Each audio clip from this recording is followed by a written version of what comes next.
Айнұр қаланың қызы. Жастайынан ақылды ерке болғанымен шаруаға епсіз болып өсті. Анасы қызын көп жұмсамай аялап мәпелеп өсірді. Бірақ қызының жан дүниесінің жұтаң болмауын бірінші орынға қойып, оны жастайынан кітап оқуға баулыды. Айнұр бойжеткен соң өз бақытын ауылдан тапты. Ұялы байланыс ұстамайтын, дұрыс ауыз суы да жоқ ауылдық жерге тұрмысқа шықты. Содан бері 5 жыл өтті. 5 жылда 3 баланың анасы атанды. Қолынан көп нәрсе келмейтін ол аз уақыттың ішінде 5 аспап келін атанды. Күндердің бір күнінде өзіне ақылшы, қамқор болған енесі айықпас дертке шалдықты. Бірақ Айнұр бұл жолы да шыдамдылық пен табандылықтың шынайы үлгісін көрсетті. Анасы ауырып қалды дегенді естіп, қала маңында тұратын үлкен қызы жылап-еңіреп жетіп келді. Бір аптадай қасында болып жуындырып, шайындырып, шашын тарап, тамақ беріп жүгіріп жүрді. Бірақ кетерінде анасының құлағындағы алтын сырға мен алтын жүзігін өзімен бірге алып кетті.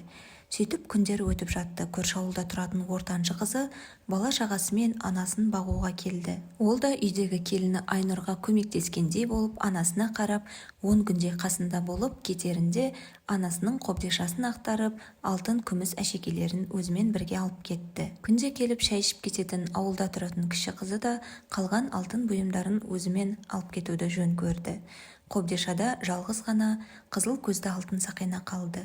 Ертесіне енесіне ас алып келген Айнұр енесінің теріс қарап, тұншығып жылап жатқанын көрді.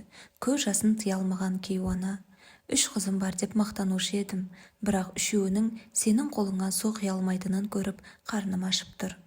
Қыздарымның өресі соншалық тар бола ма?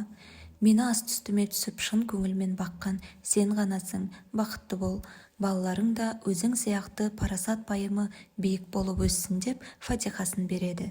Түскі шайға келген кенже қыз шай үстінде анасының қобдишасында қалған жалғыз алтын сақина келінге тиесілі екенін айтып, енді ешкімнің ол сақинаға тиіспеуін сұрады.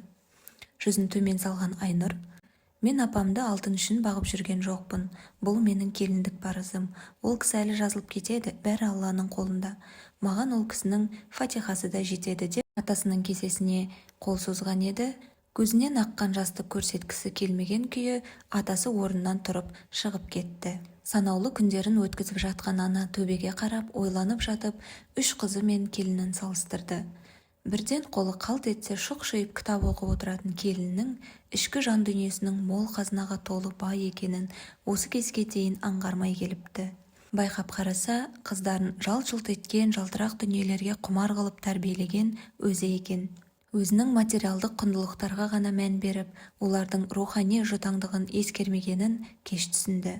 Былайғы тірлікте жалт-жұлт еткен дүние бірінші орында болғанымен, өмір мен өлімнің арасында жатқан адамға таза рух қана қажет екен. Жаның қиналып жатқан сәтте қора толы малдың да, сірескен дүниенің де, қобдиша толы алтынның да көк тиын қадірі жоқ екенін ұғынды. Өзінің бала тәрбиесіндегі қателігін кеш түсінген Айнұрдың енесі соңғы күндерін өксікке толы өкінішпен өткізіп жатты. Өмірден өтер сәтінде қыздарының бәрі келіп, апалап, айнала қоршалап жылап отырды.